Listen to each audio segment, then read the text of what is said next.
Following President Trump's phone call with Vladimir Putin, everyone seemed to come to the conclusion that at least a partial ceasefire had been put into a place, even though he didn't get the full 30-day full ceasefire that he had been seeking for. At least there was something positive to come out of it. And then all the sides agree to continue working toward the next level so that we could then get to a full ceasefire leading to a complete end of hostilities and an end to the war.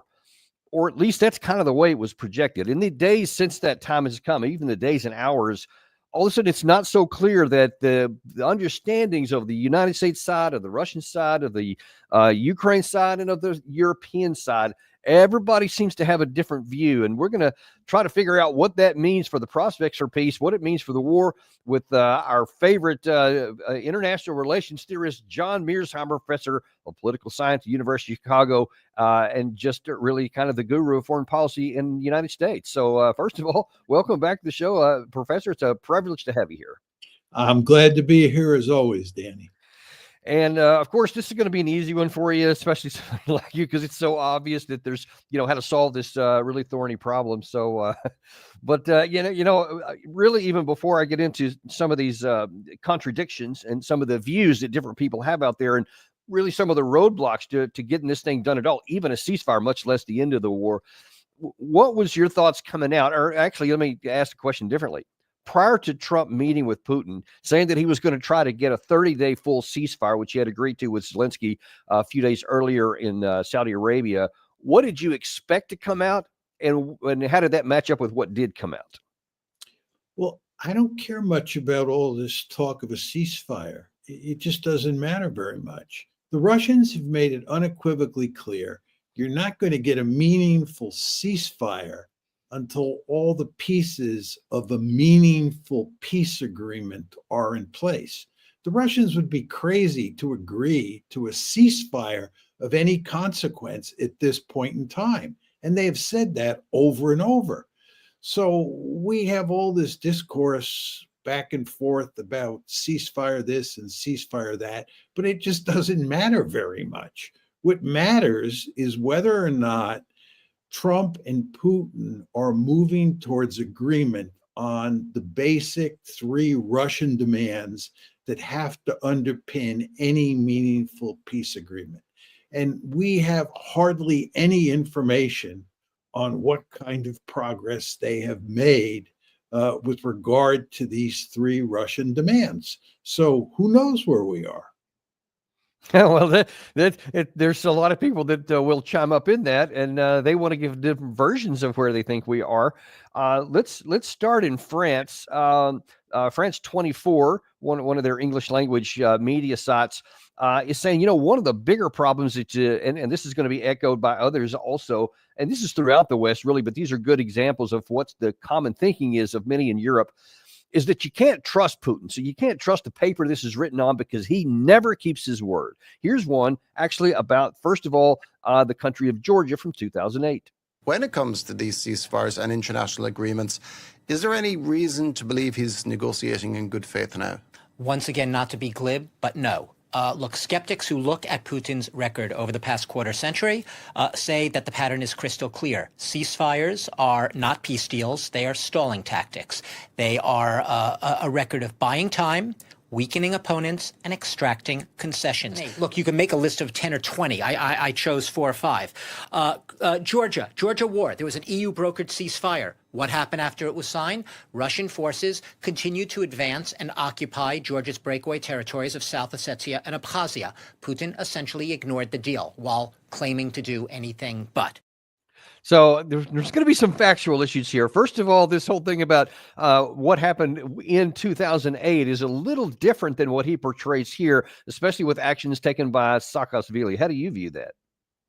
I think that's true. I mean, I think what's going on here, Danny, is that as part of the giant, and I think that's a good word, giant propagandizing effort in the West to portray Putin as the bad guy at every turn, what we have is a situation where individuals get on television or go on a particular show and they tell a story where Putin is blamed for everything bad that's happened. I I mean, you see this especially with regard to the Minsk Accords, which is on that list that the gentleman just put up on the screen, right? The Russians are seen as the ultimate bad guys with regard to Minsk.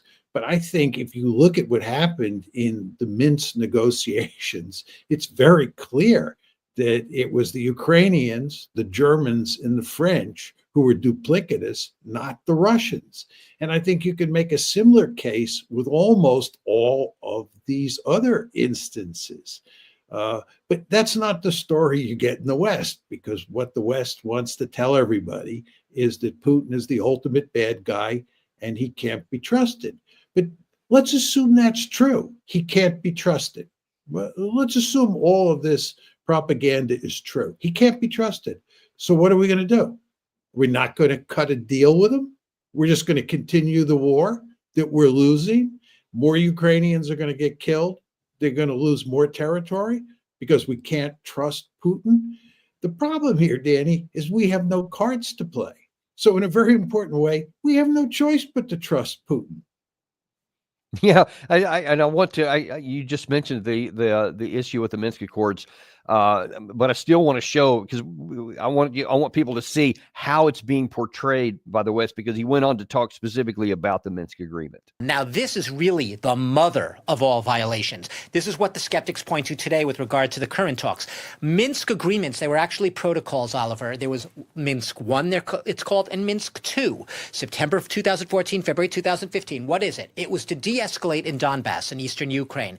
The idea was a ceasefire, the withdrawal of Russian troops and Ukrainian as well, and also heavy equipment, the disarming of illegal groups in the area, and Donetsk and Luhansk, those breakaway rebel provinces, which were helmed by separatist, pro-Russian separatist leaders, they were supposed to be decentralized and part of a negotiated deal for greater autonomy remaining within Ukraine. Minsk put no obligations on Moscow. We know the rest is history. In 2022, Putin recognized the independent republics of Donetsk and Luhansk. So I want to poke a hole at that, because of the way it's portrayed there, is that it was only Putin who didn't live up to it. You just mentioned specifically about Germany and France and the role that they played. But in my view, and I'd like your answer on this, or your comment, is that one of the absolute central parts of the entire agreement, that upon which everything else hinged, to include withdrawals and separation of forces and all that, was the requirement on the Ukraine side to change their constitution so that they gave limited autonomy to the Russian-speaking areas in the eastern part of their countries, which never took place.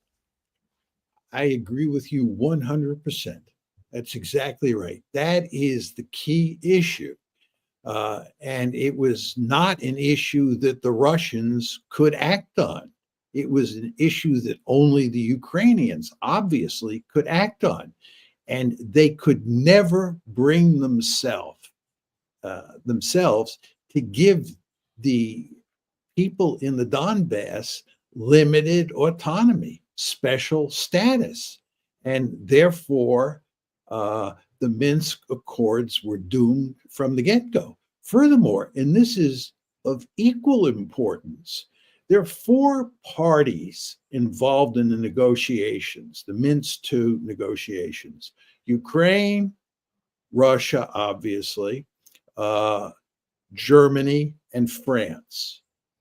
The German leader, who of course was Angela Merkel, the French leader, who was Francois Hollande, and Peter Poroshenko, who was the Ukrainian leader. All 3 of those leaders have explicitly admitted that they were not seriously negotiating in the context of the Minsk Accords.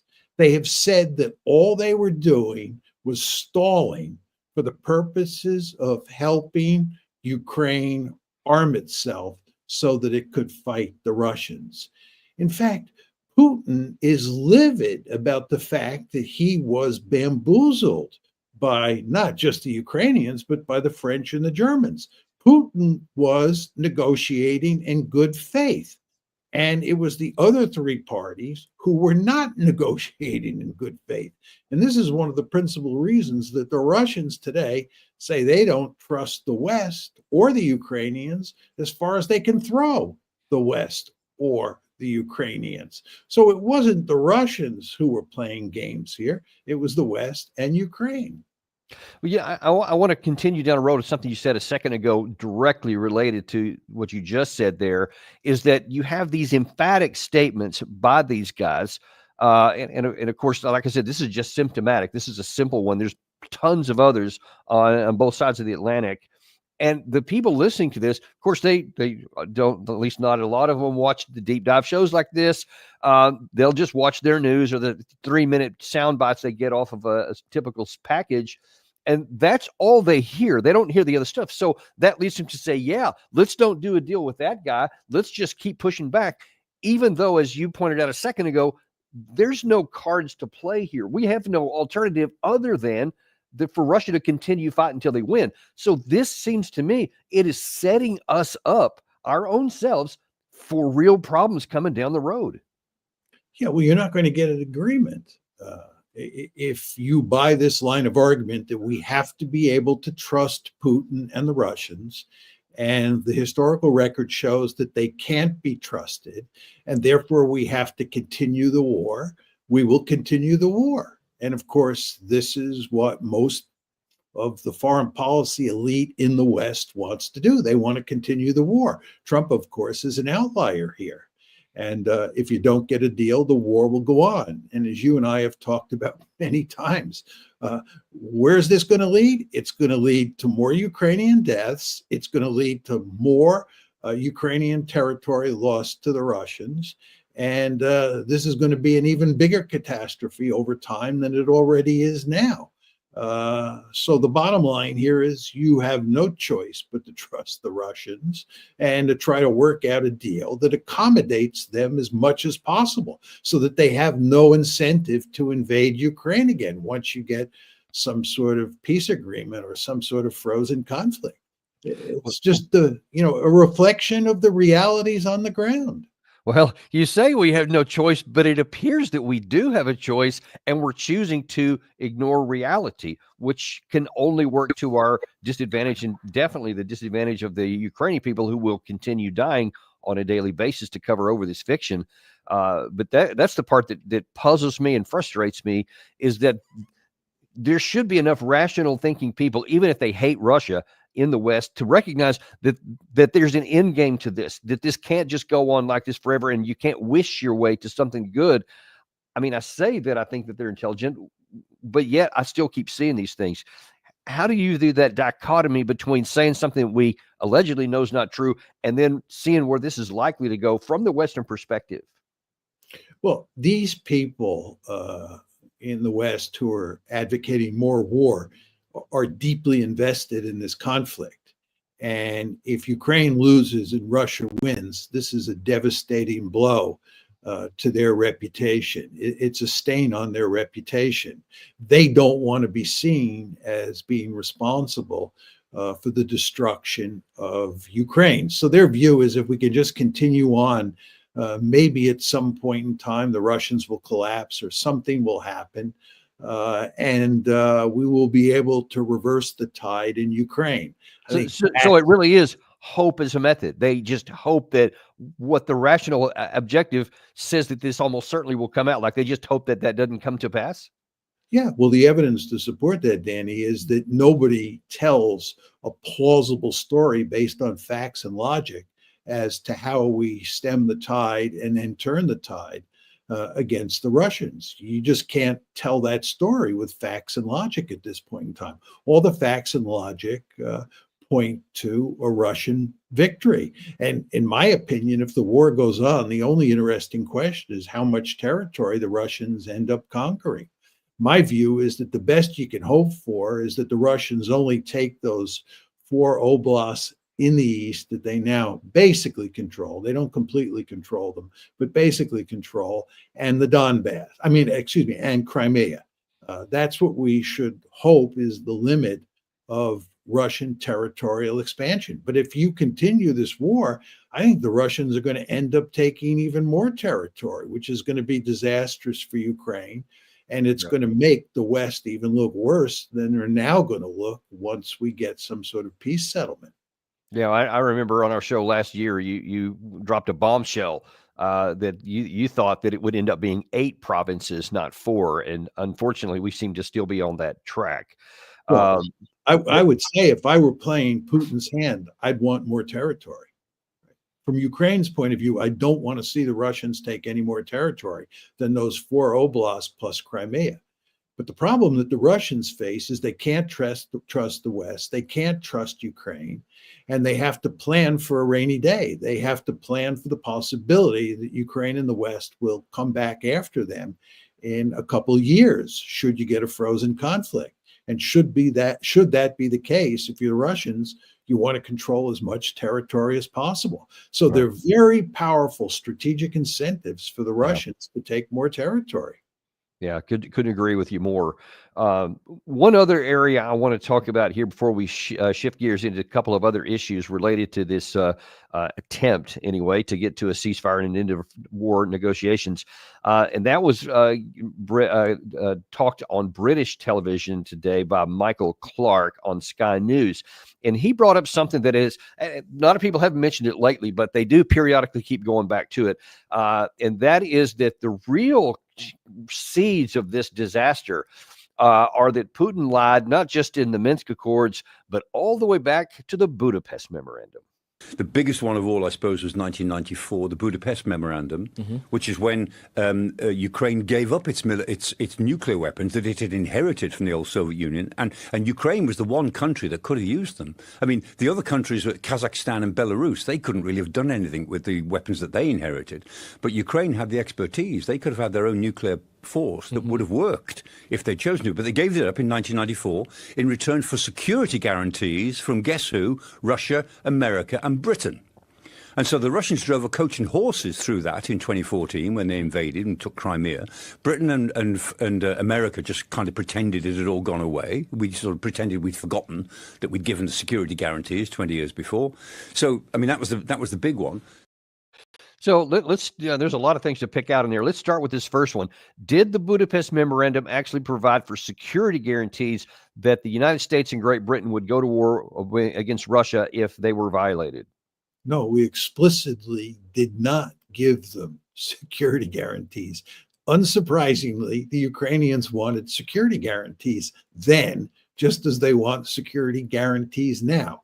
What we gave them were security assurances. It's very important to understand that. No security guarantee, a security assurance. And there was a very important caveat that was thrown in. And basically, what was written down was that none of the countries would threaten or invade Ukraine except in self-defense. Except in self-defense. That was the qualifier that was thrown in. And the Russians, of course, would justify what they did by saying they invaded Ukraine in self-defense. They view this as a preventive war. They thought that NATO, in expanding eastward to include Ukraine in the alliance, was creating an existential threat and acting in self-defense. They took Crimea in 2014, and then they invaded in February 2022. And from an international realist point of view, to what extent would you say that also what did not exist in 1994 was NATO expansion on the table of coming into Ukraine? That didn't happen until 2008 when it was first talked about in the NATO meeting there. But would that have changed the dynamics anyway? Because now Russia feels a threat coming up on their border, according to them. Well, just to put this in context, when we took away, or we forced Ukraine to give up its nuclear weapons, NATO expansion was not a serious issue. The Clinton administration decided on NATO expansion at the end of 1994, and we had pushed Ukraine to give its nuclear weapons up in 1993 and early 1994. And the whole question of Ukraine coming into NATO wasn't on the table. And as you point out, the whole question of Ukraine and NATO was not an issue until April of 2008. So the decision is made to expand NATO in 94. This is after Ukraine has given up its nuclear weapons, right? The decision is made to expand NATO in 94. The first tranche of expansion is 99. The second tranche of expansion is 2004. And in those first two tranches, Ukraine is not an issue. It's in April 2008 when the decision is made to bring Ukraine into NATO. And at that point, of course, Ukraine has no nuclear weapons. So you see that what people like Michael Clark and others did, and you want to understand that Michael Clark was not arguing that Ukraine should keep its nuclear weapons in 1993 or early 1994. He was fully in favor of Ukraine giving up its nuclear weapons. So he left Ukraine. People like him left Ukraine in a vulnerable position.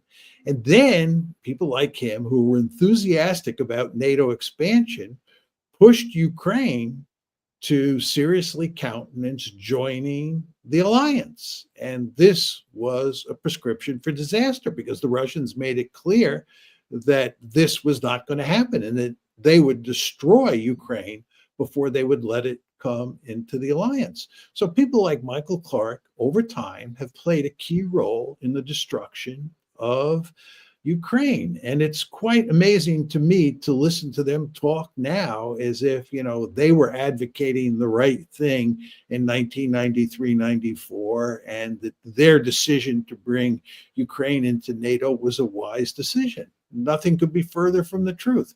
The Michael Clarks of this world deserve to be blamed for what has happened in Ukraine. They deserve to be blamed for this catastrophe because they played a key role in bringing it on. And you know, he also inherent in his argument there is his claim that, you know, guess who? The UK and the United States allowed Russia to just run roughshod over that and invade in 2022, aside from the alleged security guarantees, not assurances, that he said, because of the Budapest Memorandum. And so I would ask, are you advocating that in light of what you thought was a security guarantee from the Budapest Memorandum, that we should have gone to war with Russia in 2022? I mean, that question deserves to be answered. No, well, he's, you know, like most people in the West, they're perfectly content to let huge numbers of Ukrainians die so as to bleed the Russians white while we sit back and continue to lead a good life. It's very easy to argue that we should continue this war and we should continue throwing Ukrainian bodies into the meat grinder when it's not, you know, British bodies or American bodies or Western bodies more generally. That's really what's going on here. People now are arguing that Russia's this great threat and what we have to do is bleed the Russians white. And of course, we have the ideal ally to do that job. You know, always the question when you get into a war like this is who's going to pay the blood price? That's what really matters. The economic price matters for sure. But the question is who's going to pay the blood price? And it's quite clear that it's the Ukrainians who are paying the blood price. We are not paying the blood price. So the Michael Clarks of the world are perfectly happy to continue throwing Ukrainian bodies into the meat grinder. Yeah, and that's one of the things that is a personal, real point of anger and disappointment and frustration for me. Looking further into Europe and talking about some more of the chaos that's going around and how this war is going to end, where it's going to end, if it's going to end. We had last weekend, and actually, I think today there's actually a meeting in Europe among some of their military folks about this coalition of the willing and this robust peace force that they're thinking about putting in after some mythical agreement that somehow Russia would agree to that would allow NATO troops on any flag to come in, even though Russia has been categorically against that. But still, they're having this meeting claiming this. Well, at the same time, in the news today is that Emmanuel Macron is starting to throw around the war tag. He's saying that France issues its citizens with an invasion guide, how to survive a nuclear attack after Macron warned Europe must prepare for war. I got to think, if you're talking about trying to find an end to a war, or if you're thinking about should we continue fighting and you think there's a chance that you're going to end up with nuclear war, seems like it would be in your interest to get this thing off the table by whatever means necessary. What do you make of this? I agree with you. I don't know what to say. I find it hard to understand what he's thinking.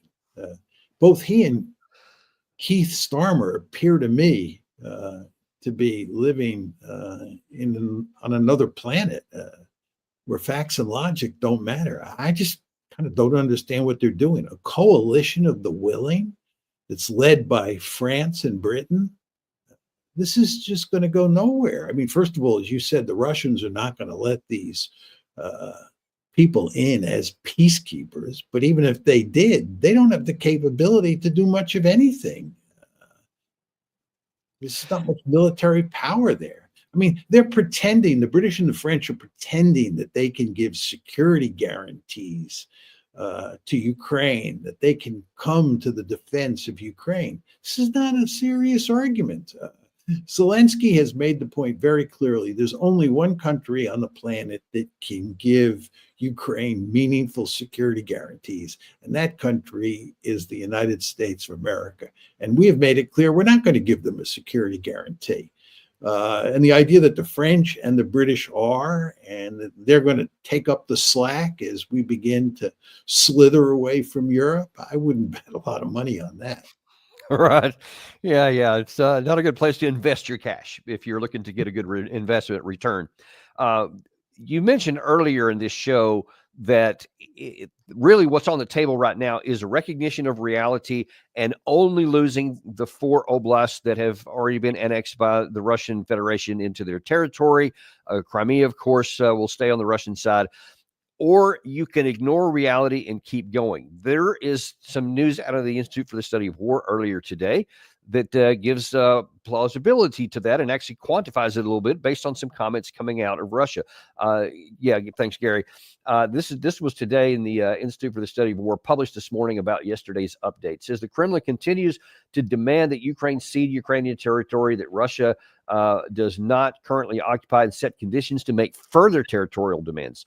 Russian business outlet Kommersant reported on March 18th that its sources that Russian President Vladimir Putin stated at a private meeting that Russia would not claim Odessa and other territories if unspecified countries recognized the administrative borders of those 4 territories. So President Putin allowed to be leaked that basically he just agreed with what you said. If we agree right now, that's where the territorial losses stop. But Putin also recently claimed that Novorossiya, which one of our guests mentioned a minute ago, is an integral part of Russia. And Kremlin spokesman Dmitry Peskov said that Novorossiya is all of eastern and southern Ukraine, including the Odessa Oblast. Ukrainian President Vladimir Zelensky stated on March 18th, that Russian forces are concentrating in Kursk Oblast and on the border with Sumy Oblast and may be preparing for new attacks on Sumy, Kharkiv, and in the southern part of the Zaporozhye Oblast. So militarily, there's a lot of things going on there. You see there's the Kherson down there in the lower part, Kharkiv in the upper part,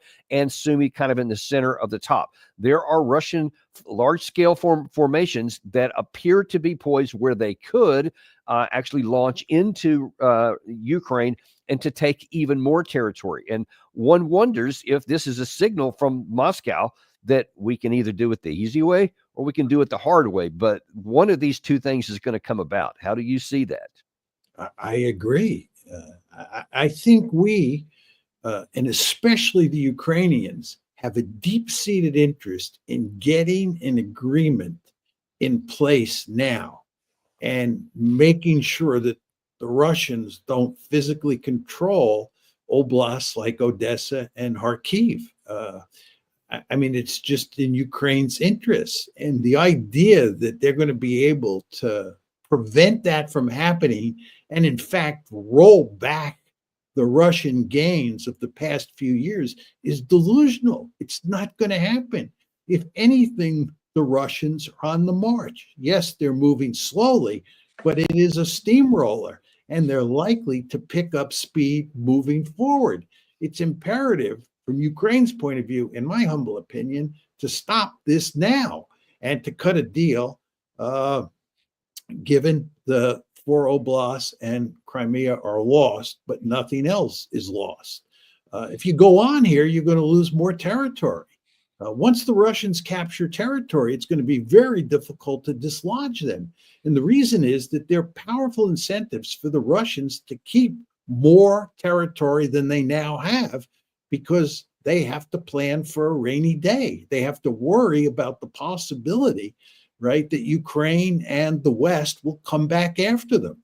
And in that situation, you want to control as much of the eastern half of Ukraine as you possibly can. And by the way, taking Odessa basically means that Ukraine, the rump state, the surviving dysfunctional rump state, will have no access to the Black Sea. And that will mean that that dysfunctional rump state is especially dysfunctional. And from Ukraine's point of view, you don't want to let that happen. You want to keep Odessa. You want to have access to the Black Sea. So cut a deal now. But again, you and I have been arguing this for a long, long time, and we don't even get out of the batter's box, much less to first base, making this argument. Right. There will come a day, though, when people in the West wished we had gotten out of the batter's box, because it'll be too late to undo the damage then.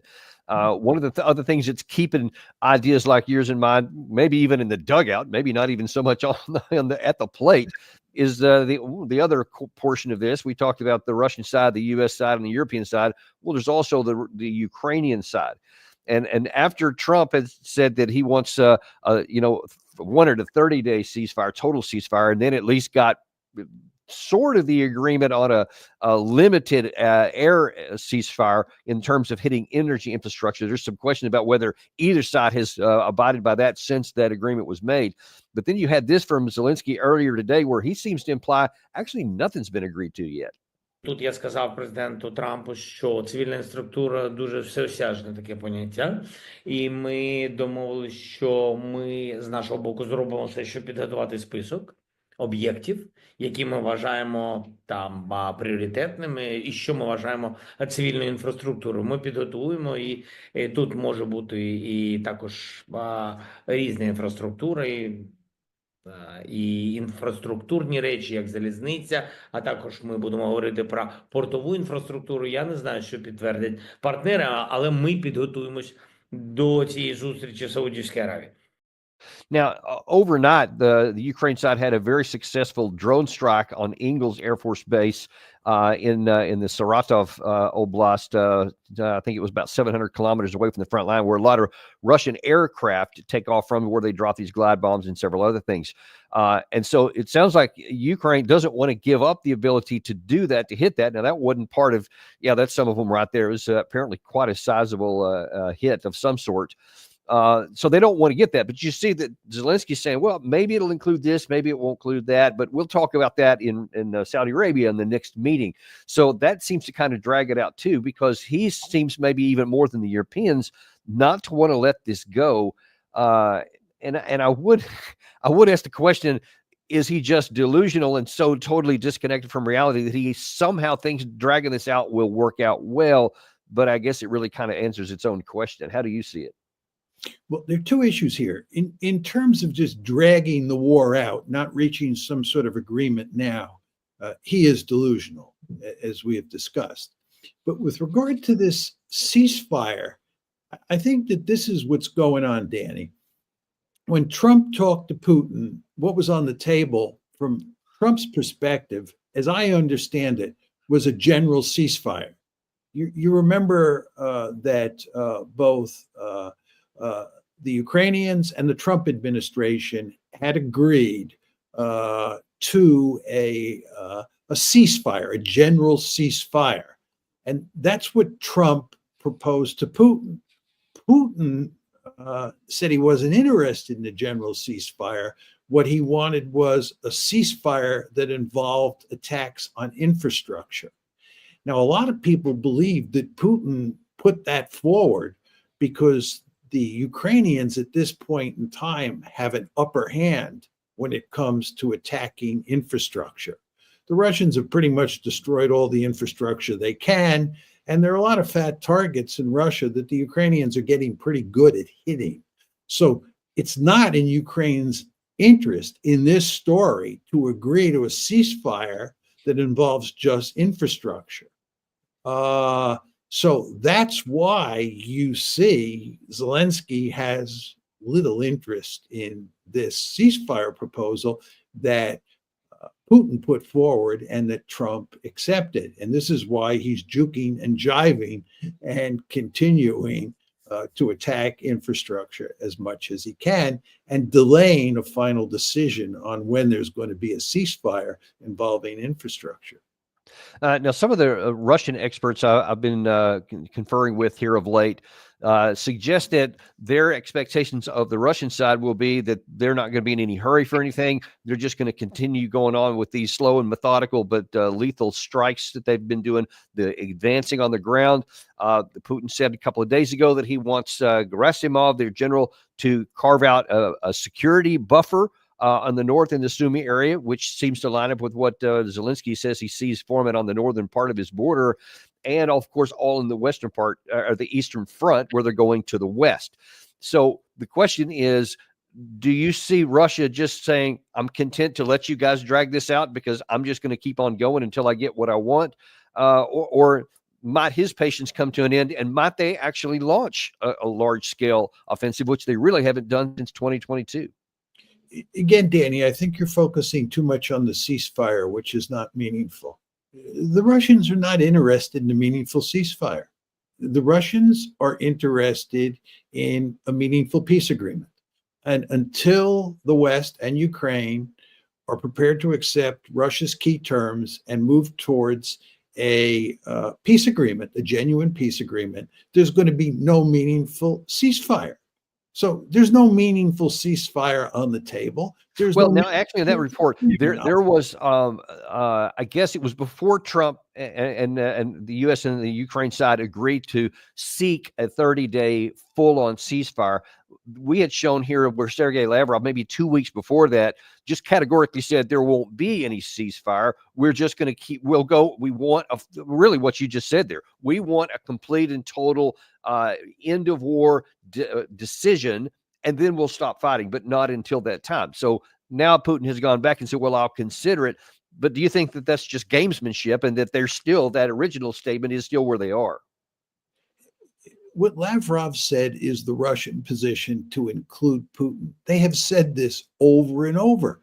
What Putin is doing is he's showing his diplomatic skills. He doesn't want to antagonize Donald Trump, who put forward the idea of the ceasefire. It was Trump's idea. He introduced this in the telephone conversation the other day. And Putin didn't want to say no ceasefire. It's not going to happen until we get meaningful agreement on genuine peace terms. Putin didn't want to do that. He wanted to throw a bone to Trump. And he did throw him a bone where he said, let's have a ceasefire that involves attacks on infrastructure. And as I said, a lot of people believe, I'm not 100% sure where the bottom line is here, but a lot of people believe that a ceasefire involving just infrastructure would be to Russia's advantage. And I think Zelensky thinks that. But there's not going to be a meaningful ceasefire. This is what we talk about in the media because we need something to talk about. We have this whole discourse that goes on and on and on about ceasefire this and ceasefire that. It doesn't matter. The question is, are we going to get a meaningful peace agreement? And whether or not we get a meaningful peace agreement depends on whether or not we accept the three main arguments or demands that the Russians have put on the table. It's as simple as that. And by the way, I would imagine that Putin and Trump talked about those demands. They're just not telling us what they said. And if they didn't talk about it, I bet their lieutenants who are meeting behind the scenes are talking about it, because there's no point in talking about negotiating a peace agreement with the Russians and improving relations if you don't deal with those three demands. And so if that's true, and I'm certain that it is in terms of the Russian intent, then what do you expect to see on the ground while they're still talking in terms of the military? Will Russia simply continue on with the methodical, or do you think that at some point that they may bring in some of this heavier power? No, they're going to do everything they can to capture as much territory as possible and at the same time minimize Russian casualties. They understand this is a war of attrition, and they don't want to throw their soldiers into a meat grinder. They want to rely much more heavily on firepower, whether it's from artillery or from the air. and use that to help them move forward. Furthermore, they have been raising more and more troops. The asymmetry in size between the Russian forces and the Ukrainian forces has grown over the years, as you and I know. The Russians have trained up most of their forces in ways that the Ukrainians have not, and they are preparing for offensives starting in the spring, and they will push back the Ukrainians more and more along the Eastern Front. And with regard to the Kursk region, they've basically pushed almost all of the Ukrainian forces out. And now we're talking about how much territory in Sumy they're likely to occupy. Yeah. So the Russians are going to win, and there's nothing the Ukrainians can do to turn the tide at this point in time. And the Russians, I believe, will do everything possible to maximize the amount of territory they take. And again, as I said, minimize the number of Russian casualties. Yeah, and I think that's probably going to end up being at least along the Dnieper River up in the north, and probably to Transnistria in the south over Odessa. That would be my expectation. We'll see how it plays out. Well, I think with regard to your expectation, I think what I'm saying here is that the Russians would do what you would do if you were in charge. If Vladimir Putin called you up and said, Danny, I want you to be my chief of staff, you plan the forthcoming offensives for the spring, summer, and fall of 2025. I think what you would tell him would be what he would do anyway, because common sense tells any person with any military experience or any experience in the realm of strategy what to do here. Yeah, I'm pretty sure that's exactly how it would go. But before I let you get off here, I want to change course, change gears here a little bit, and look at something else that's really in the news internationally. We want to tap into your expertise, and that is in the Middle East. There are a couple of issues going on here, and I want to look at them first. One is primarily or at least not primarily, but mainly the United States. And the second one is primarily Israel, though not exclusively Israel. First of all, I want to look at the situation in Yemen, because we have been attacking into Yemen here. We've started a new campaign. The Trump administration has. Trump vows to, quote, annihilate the Houthis, and warns Iran against support as U.S. strikes Yemen. According to this article in the Times of Israel today, U.S. President Donald Trump on Wednesday said Yemen, Iran-backed Houthi rebels will be completely annihilated, warning Tehran against continuing to provide aid to the group during an ongoing U.S. military campaign against them. Quote, Iran must stop the sending of these supplies immediately. Let the Houthis fight it out themselves. Either way, they lose, but this way they lose quickly. Trump posted on his social truth platform.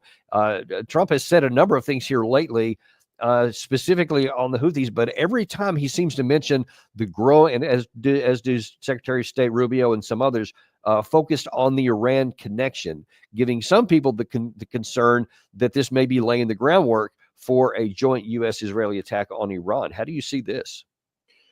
Just before I answer that question, all this talk about annihilating the Houthis is ridiculous. How are you going to annihilate the Houthis? You're going to kill every Houthi? The only way you can do that is with nuclear weapons. We're not going to use nuclear weapons against the Houthis. Trump thinks that by bombing the Houthis that you're going to annihilate them, and that's going to end the Houthi threat or the so-called Houthi threat. This is delusional. It's just a reflection of how crazy our discourse is about national security affairs. Now, with regard to your question about Iran, I think there are two ways of looking at this, which are actually complementary. I think, one, that we are threatening Iran in a serious way here, because we would like to coerce Iran into reaching an agreement that's acceptable to Israel with regard to the Iranian nuclear program. Trump, I believe, does not want to fight a war against Iran. He'd rather settle the Iranian issue diplomatically. But I think he understands that he has to settle it because of pressure from Israel and the Israel lobby here in the United States. So they're threatening Iran in a serious way for coercive purposes. But my second argument is they're also sending a signal to Iran that they're ready to fight. It looks to me like if Iran doesn't cave to our demands, that we will, with the Israelis, use military force against Iran. The rhetoric here certainly points in that direction. And given the extent to which Israel basically owns Donald Trump, I don't see how he could avoid a war with Iran if Iran doesn't get on its knees and concede to Donald Trump's pressure. So let me ask you about the threat Iran plays, because obviously it's an open secret. Israel has nuclear weapons. They continue to just really pump up this regional threat of Tehran, making them sound like a 9-foot giant in the region. But my assessment of Iran and what they have done has been the past really 16 months since the Israeli-Hamas war has been going on, is the revelation of just how weak Iran actually is. I mean, they've had all of their proxies just like decimated or at least severely gashed, and they have literally been able to do nothing to stop any of it. And every time they've had a choice, like had their embassy blown up or had Israeli missiles fire into their country, their response has been very, very calculated and to limit the expanse. So they have shown that they don't want any kind of a war with Israel. So the question is, what extent does Iran genuinely play or a threat to Israel? Well, if you're Israel, for completely understandable reasons, you don't want Iran to have a nuclear weapon. You don't want any country in the Middle East to have a nuclear weapon. Is it likely that Iran would use that nuclear weapon against Israel? No, it is not. Is it possible that Iran would, in certain circumstances, use that nuclear weapon or use its nuclear arsenal against Israel? The answer is yes. That possibility is always there. And the fact that that possibility is always there gives the Israelis really good reason to not want Iran to have nuclear weapons. And the taproot of the problem here, Danny, is that Iran has the ability to enrich uranium, which it is doing, and it has the ability to reprocess plutonium, which it's not doing. But the fact that it has those two capabilities means it can rather easily develop a bomb. And what the Israelis want to do is they want to take away Iran's capability to enrich uranium and reprocess plutonium. And one of the reasons that the Israelis were so unhappy with the JCPOA in 2015, and that, of course, is the nuclear agreement with Iran, was because it did not take away Iran's enrichment or reprocessing capability. And the Israelis and the Americans want to take that away. And the question you have to ask yourself is, can we coerce the Ukrainians, and not the Ukrainians, excuse me, can we coerce the Iranians into giving up that capability? I think the answer is no. I don't think that the Trump administration's efforts to threaten and try to coerce Iran are going to work. And then the question is, what do we do next? And it looks to me, I hope I'm wrong, but it looks to me like the United States and Israel will put their gun sights on Iran and they'll launch an attack against Iran's nuclear facilities.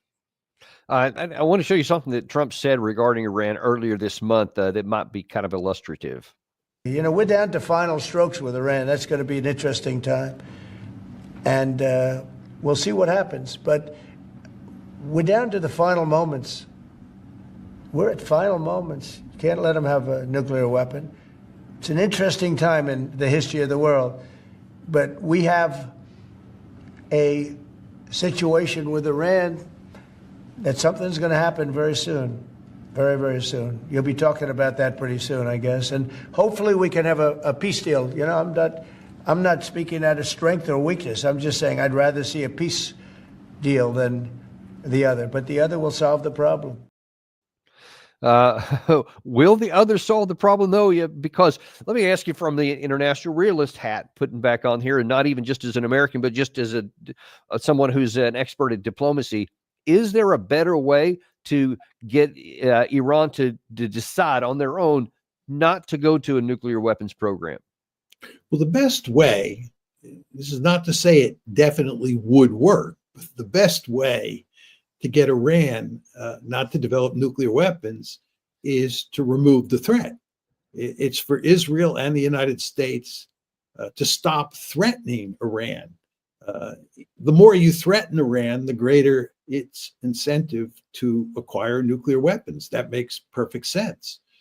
In my opinion, the smart strategy would have been in 2015 to accept the JCPOA. I think Israel should have accepted the JCPOA and then encouraged the United States and worked with the United States to improve relations with Iran and to take the gun sights, take Israel and America's gun sights off of Iran, because that would have greatly diminished Iran's incentive to acquire nuclear weapons. But by constantly threatening Iran and even attacking Iran, and remember the Israelis attacked Iran twice in 2024 with attack aircraft, you just incentivize Iran to get nuclear weapons. One could argue it's surprising that Iran doesn't already have nuclear weapons, given the threat presented to Tehran by both Israel and the United States. But you can't sell that argument in Israel or in the United States, right? Because both the Israelis and the United States, or both the Israelis and the Americans, have this deep-seated belief in big stick diplomacy, the idea that you can use military force to get your way, either through coercion or through an actual attack. And if you listen to Trump talk, Trump, who tends not to believe in big stick diplomacy as much as most people in the American national security establishment do, Trump there in that clip you were playing sounded like he believes in big stick diplomacy. You know, he's given the Iranians a chance. He hopes that they agree to do away with their nuclear capability. But if he doesn't, well, I'll just have to go in and solve this problem. And you can be assured that I'll solve the problem. It's his argument. Yeah. Well, I would tell him he can be sure that he will not solve the problem, that he will only make a bad situation worse. Right, and that's exactly where I was going to go, because I both many in the United States, obviously like John Bolton or the previous Secretary of State of the Trump administration, Pompeo. I mean, they're just like advocates, almost like obsessed with thinking that they can solve the problem through military means. But I think it's just the opposite would almost certainly happen, because for very many tactical reasons. In the last few minutes here, though, there's one other issue I want to touch on here, which I think comes in the same exact category of what a big stick can't produce, and that is military victory against Hamas, which apparently Benjamin Netanyahu now wants to try. Together with the Minister of Defense, I accepted the IDF's recommendation to return to a forceful fighting against Hamas. From now on, Israel will fight against Hamas with more and more power, and the negotiations will, from now on, be under fire. Hamas already felt our force, and I'd like to promise them this is only the beginning. We will continue to fight in order to get all the goals of the war, returning all our hostages, destruction of Hamas, and the promise that Gaza will no longer be a threat for Israel. You know, I mean, we had whatever it was, 16 months of full-on war for Israel to try. And then they got the ceasefire, and then all of a sudden we discovered how much of the Hamas military structure itself survived the ghastly destruction of the Gaza Strip. Now, of course, they've gone back under the ground. Apparently, they were able to even rebuild some of those tunnels during the onslaught. If he didn't succeed in the first 16 months, why does he think he's going to succeed going forward? I mean, what is the rationale here? Well, I think that he's not telling you what the real goal is. The real goal is not to destroy Hamas. The real goal is to ethnically cleanse Gaza, or to murder almost everybody who lives in Gaza. That's the real goal here. They can't defeat Hamas unless they drive all of the Palestinians, which would include Hamas by definition, out of Gaza. That's the only way they defeat Hamas, by driving the Palestinians out. And what the Israelis are trying to do is achieve that goal. You want to remember that at the end of the first phase of the ceasefire, right, what the Israelis then did was began, let me put it differently. They restarted their starvation policy. Before they invaded and before they started the bombing, they had restarted the starvation policy. You want to think about what's going on here. They are purposely trying to starve the Palestinian population in Gaza to death. And on top of that, they've started bombing again. And on top of that, they sent in ground forces. Yeah. The name of the game here again is to ethnically cleanse the Palestinians. And the Israelis are out actually quite clear about this in private. They don't advertise it in the West because they play all these propaganda games in the West. But that's really what's going on here. Can that succeed? Can they succeed at doing that? Because this stuff is not hidden. It's out there in the open. They actually have promoted that they had stopped all the aid, et cetera. You saw Netanyahu there is quite openly saying they're ready to use now the big baseball bat to continue to crush and destroy Hamas, et cetera.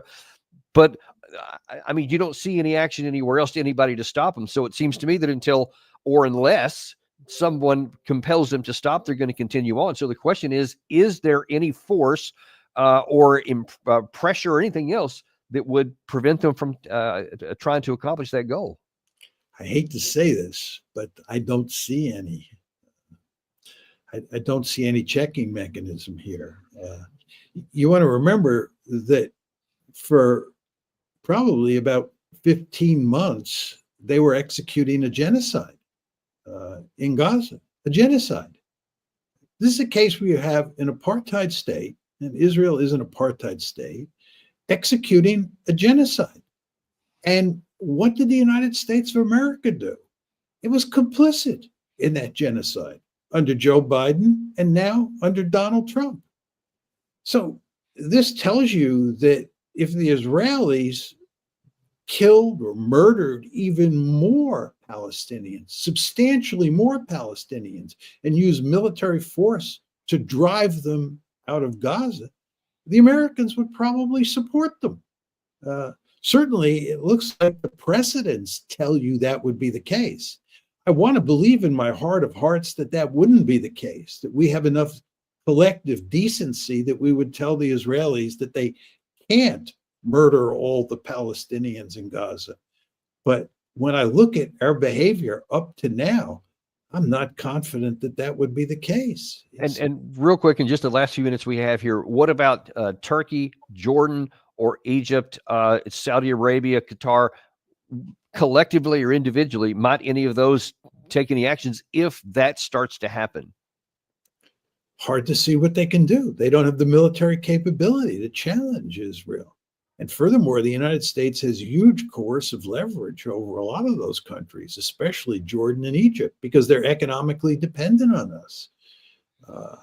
And then, you say, well, maybe one country can't do it, but what if they get together and all 3 or 4 of them act in unison?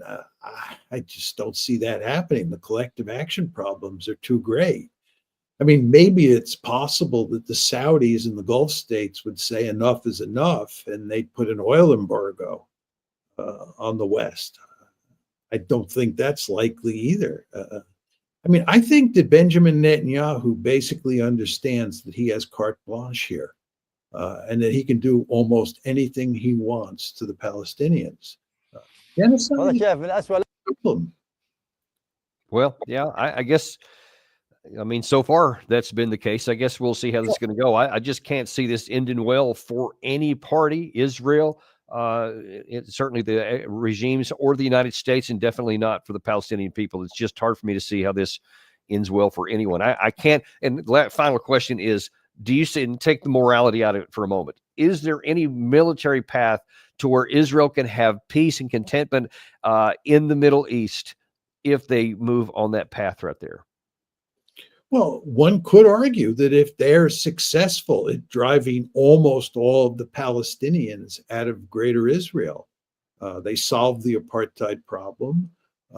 And given how powerful they are, and given the fact that they're joined at the hip with the United States, they don't face any serious external threats, except for maybe Iran. And working with the Iranians and working with the Americans, the Israelis can shut down the Iranian nuclear threat, and the Iranians will not be a serious problem for Israel, and therefore Israel's security position will be improved greatly. I believe this is how Netanyahu thinks.